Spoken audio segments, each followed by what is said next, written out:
दोस्तों, नलियों में कैल्शियम का जमा होना एक काफ़ी ख़राब प्रॉब्लम माना जाता है। यूजुअली उम्र के साथ हृदय की नलियों में कैल्शियम जमा होने लगता है। इसकी वजह से नलियों में ब्लॉकेजेस होने का चांस और ब्लॉकेजेस से रिलेटेड टेक्निकल इश्यूज बढ़ जाते हैं, क्योंकि जब इन ब्लॉकेजेस का आप ट्रीटमेंट करने के जाते हैं तो इनको मैनेज करना अक्सर बहुत मुश्किल हो जाता है, क्योंकि नलियों में कैल्शियम जमा बहुत ज़्यादा होता है। इन नलियों में सिंपल एंजियोप्लास्टी टेक्निक्स वर्क नहीं करती, कॉम्प्लिकेशन रेशियो ज़्यादा होता है, साइड इफेक्ट्स और री ब्लॉकेज का चांसेस भी काफ़ी ज़्यादा होते हैं। तो अक्सर लोग हमसे पूछते हैं कि ये कैल्शियम डिपॉजिट्स को कम करने के लिए क्या किया जा सकता है, क्या ऐसे कोई डाइटरी नुस्खे हैं जिससे नली के कैल्शियम डिपोजिशन को हम कुछ हद तक कम कर सकते हैं। टॉपिक पे आज हम डिस्कस करेंगे what are the tips and treatment for reducing calcium deposition in coronary arteries. Topic पर जाने से पहले जो लोग हमारे चैनल पर नए हैं उन्हें रिक्वेस्ट करूँगा कि चैनल को सब्सक्राइब करें, वीडियोज़ को लाइक करें, शेयर करें, फॉलो करें, कमेंट करें, पूरा देखें।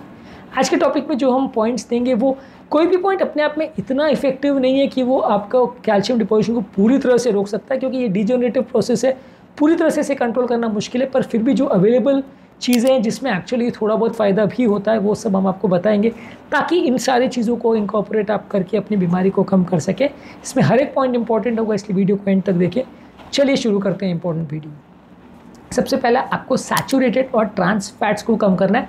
जितना नली में कोलेस्ट्रॉल डिपोजिशन होगा उतना आपका कैल्शियम डिपोजिशन भी कंपैरेटिवली बढ़ेगा। जितना हेल्दी फैट्स आप लेते हैं जैसे नट्स, सीड्स और फैटी फिशेस, ये आपके कैल्शियम डिपोजिशन के चांसेस को भी कम करती है और इससे ओवरऑल आपका नलियों में कोलेस्ट्रॉल डिपोजिशन और उनके ऊपर कैल्सिफिकेशन ये कम हो जाता है। ज़्यादातर ये कैल्शियम जो होता है वो कोलेस्ट्रॉल के ऊपर ही ज़्यादातर जमा होता है, तो ये कम करने से आपको कुछ फ़ायदा मिलेगा। और ये हेल्दी फैट्स जो रहते हैं कंपैरेटिवली बॉडी के ऑक्सीडेटिव स्ट्रेस को भी कम करते हैं, जिससे कैल्सिफिकेशन का प्रोसेस कुछ हद तक कम हो सकता है।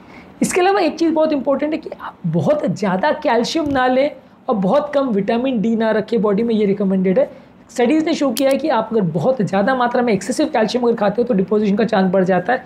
तो एक इंपॉर्टेंट ट्रेंड है कि लोग कई बार एक्सेसिव कैल्शियम की टैबलेट्स लाते हैं हड्डियों की हर बीमारी के लिए, जॉइंट पेन के लिए, ज़िंदगी भर कैल्शियम खाते रहते हैं।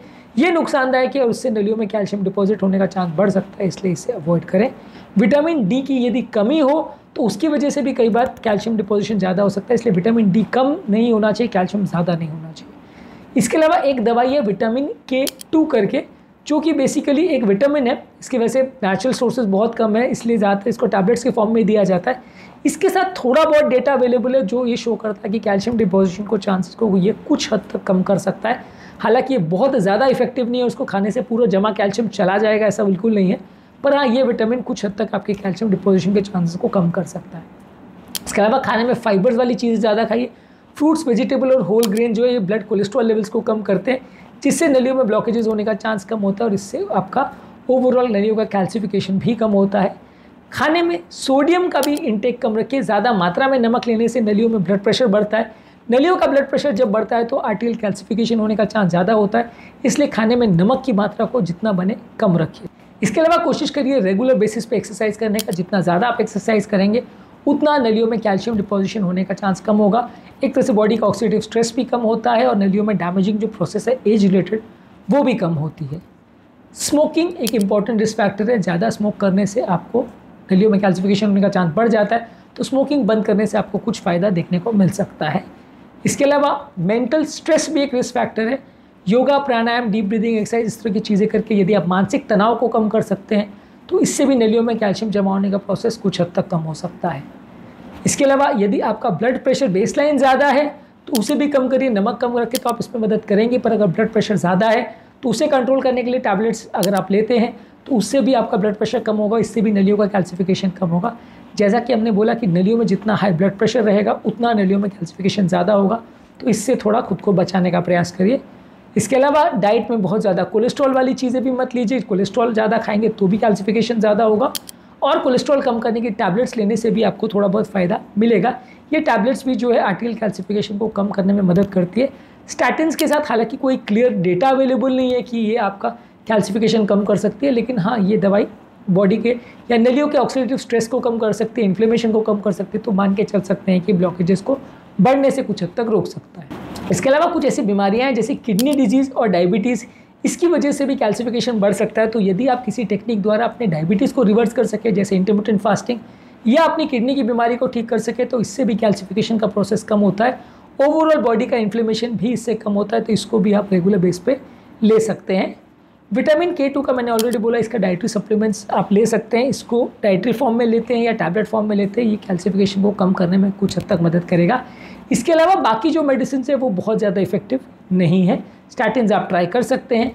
कुछ प्रोसीजर्स हैं जो अगर नली में ऑलरेडी कैल्शियम हो गया है तो उसको रोटाब्लेशन करके या लेज़र द्वारा या एंजियोप्लास्टी द्वारा आप उसको हटा सकते हैं। कटिंग बलून द्वारा आप उसको फैसिलिटेट कर सकते हैं, उस कैल्शियम को हटाकर स्टेंट कर सकते हैं। ये सारी चीज़ें आप कर सकते हैं। यदि कैल्सिफिकेशन और ज़्यादा है या बहुत ज़्यादा है तो ये सारी चीज़ों का आप प्रयोग कर सकते हैं। लेकिन at the end of the day कोई भी मेडिसिन या कोई भी टेक्निक बहुत ज़्यादा इफेक्टिव नहीं है कैल्शियम को कम करने के लिए। ये सारी चीज़ों को करने से आपको कुछ हद तक फ़ायदा ज़रूर मिलेगा, लेकिन आपको 100% गारंटेड रिजल्ट्स नहीं मिलेंगे कि आपका जिस हिसाब से दवाइयाँ कोलेस्ट्रॉल को कम करती हैं उतना कैल्सिफिकेशन के प्रोसेस को कम करना मुश्किल है। कई लोग की थोड़ी जेनेटिक टेंडेंसीज होती है जिसकी वजह से कैल्सिफिकेशन ज़्यादा होता है। इसमें अभी भी रिसर्च चालू है, लेकिन बहुत कोई सब्सटैंशियल मटेरियल अवेलेबल नहीं है जो इस कैल्सिफिकेशन के प्रोसेस को पूरी तरह से कम कर सके। आज के टॉपिक में हमने बात करी नलियों के कैल्शियम डिपोजिशन या कैल्सिफिकेशन के प्रोसेस को कम करने के लिए क्या किया जा सकता है।